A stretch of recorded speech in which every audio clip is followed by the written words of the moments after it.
Okay, now we're going to look at 3 different types of suction.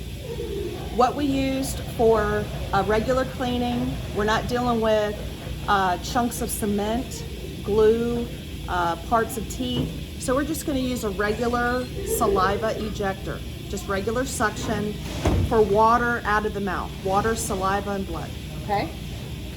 The other thing is a high suction, and it has a little hole in it right here, where if you want to make the suction stronger, cover the hole, okay? And this is so that you can suction when the dentist is doing fillings, or if they're using a high speed and taking a lot of tooth material out, like using a number 6 round burr, you're gonna hold it like a little shovel scooping up sand, okay? You're gonna hold it right there at the lingual, and then right here on the buccal, okay? So there's different placements for it. If you're working on the front, wherever you're gonna be able to suction the most spray.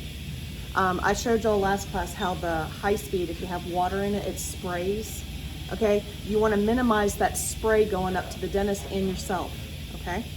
All right, so that is how you do that. Right there. And so it's always you're gonna be able to see into the shovel. Then the third method, if we're gonna pull a tooth, this is your surgical suction tip. It's a very skinny little tip that fits up into the socket where you just pulled the tooth to suction and to rinse it out so that the doctor can take the mirror and look up in the socket to make sure they got everything. There's no tooth fragments, no tips of the roots.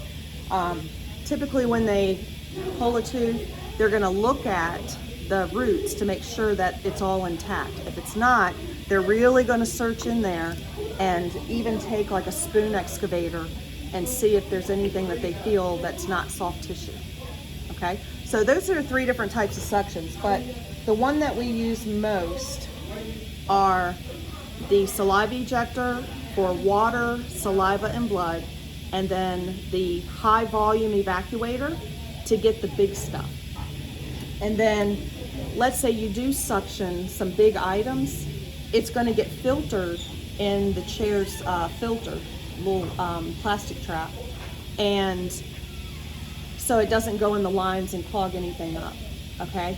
And so I have been suctioning and the doctor is like, you know, and all of a sudden a fourth of the tooth pops off and it actually is just like sitting there. You got gloves on, you just take it off, put it on a 2x2 on the tray, and you keep going, okay? Now, don't make the mistake I did. I ordered these without that little hole, and my doctor absolutely loved the hole. So I spent an on-patient day taking one of the high speeds and creating the hole in 1,000 of these. So make sure you don't make that mistake when you order, all right? Any questions about suctioning? Okay.